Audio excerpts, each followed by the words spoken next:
તો નમસ્કાર ખેડૂત મિત્રો, દેશ દુનિયા અને ગુજરાતના તાજા મહત્વના અને માહિતીલક્ષી મોસમ સમાચારોમાં આપનું સ્વાગત છે। દર્શક મિત્રો, આજના વિડીયોમાં ખાસ કરીને આગામી દિવસોમાં જે વરસાદનો રાઉન્ડ શરૂ થવાનો છે, ખેડૂતો હવે જેની આતુરતાથી રાહ જોઈને બેઠા છે તે મેઘરાજાનું આગમન ગુજરાતમાં ક્યારે થવાનું છે, વાવણીની તારીખ કઈ આવી છે, તેના વિશેની સંપૂર્ણ માહિતી મેળવવાની છે। તો વળી આ ચોમાસાને લઈને ગુજરાતના જાણીતા આગાહીકાર એવા અંબાલાલ પટેલ દ્વારા શું માહિતી આપવામાં આવી છે તેના વિશેની સંપૂર્ણ માહિતી પણ આપણે આ જ વિડીયોમાં મેળવવાની છે। તો વિડીયોને અંત સુધી નિહાળતા રહેજો। વરસાદને લગતા તમામ સમાચારોની અપડેટ સૌથી પહેલાં મેળવવા માટે અમારી આ વરસાદલક્ષી ચેનલને સબસ્ક્રાઈબ કરવાનું ના ભૂલતા। દર્શક મિત્રો, ગરમીથી શેકાઈ રહેલા ખેડૂતો અને લોકો માટે ખૂબ જ સારા સમાચાર સામે આવ્યા છે।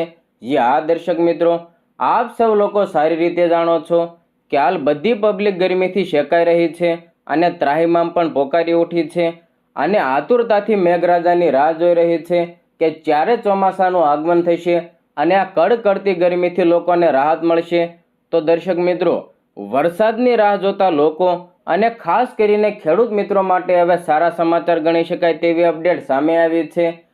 આ દર્શક મિત્રો, ગુજરાતમાં છેલ્લા ઘણા દિવસોથી પડી રહેલી આકરી ગરમીથી લોકો ત્રાહિમામ પોકારી ગયા છે, ત્યારે જાણીતા આગાહીકાર એવા અંબાલાલ પટેલે એક મોટા રાહતના સમાચાર આપી દીધા છે। મિત્રો, અંબાલાલ પટેલની આગાહી પ્રમાણે રાજ્યમાં બહુ જ જલ્દી પ્રી મોન્સૂન એક્ટિવિટીની શરૂઆત થઈ જવા જઈ રહી છે।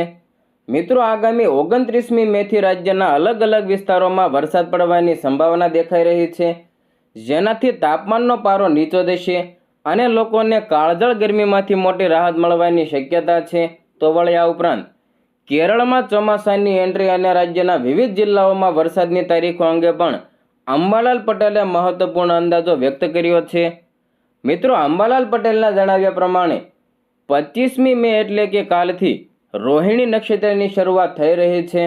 આ નક્ષત્ર ઉતરતાની સાથે જ વાતાવરણમાં મોટો પલટો આવશે અને રાજ્યમાં પ્રી મોન્સૂન એક્ટિવિટી અંતર્ગત વરસાદ વરસવાનું શરૂ થઈ જશે। ખાસ કરીને 29મી મેથી લઈને 8 જૂન વચ્ચે ગુજરાતના વિવિધ ભાગોમાં સારો એવો વરસાદી માહોલ જોવા મળવાનો છે। તેમણે જણાવ્યું કે કચ્છ અને સૌરાષ્ટ્રના વિસ્તારોમાં 1 ઇંચથી વધુ વરસાદ પડી જવાનો છે, જ્યારે મધ્ય ગુજરાત અને દક્ષિણ ગુજરાતમાં 1 ઇંચ સુધીનો પ્રી મોન્સૂન વરસાદ થવાની શક્યતા રહેલી છે। તો આ સિવાય ઉત્તર ગુજરાતના કેટલાક જિલ્લાઓમાં પણ સામાન્યથી હળવો વરસાદ નોંધાઈ શકે।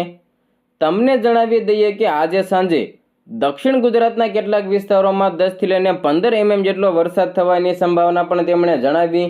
તો આ ઉપરાંત રાજકોટ સહિત સૌરાષ્ટ્રના કેટલાક ભાગોમાં પણ વરસાદી છાંટા પડી શકે। સૌથી મોટી વાત તો એ છે કે આજથી જ રાજ્યમાં પવનની ગતિમાં વધારો જોવા મળશે। આશરે 35થી લઈને 40 કિમી પ્રતિ કલાકની ઝડપે તેજ પવન ફૂંકાઈ શકે।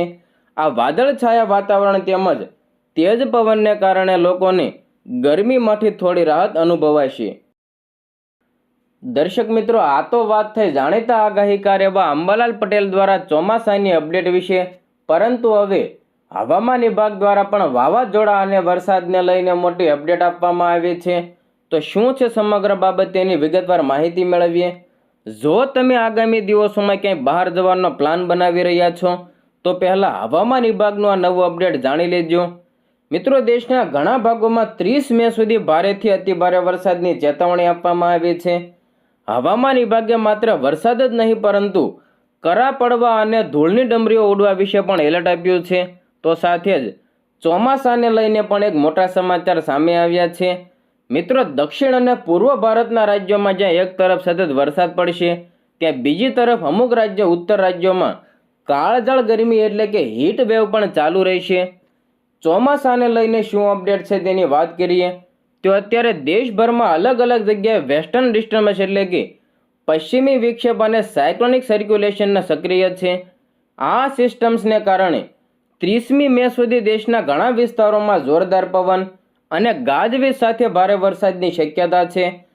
સારા સમાચાર તો એ છે કે આગામી 2 થી લઈને 3 દિવસમાં દક્ષિણ પશ્ચિમ ચોમાસું આગળ વધવા માટે એકદમ સાનુકૂળ વાતાવરણ બની ગયું છે।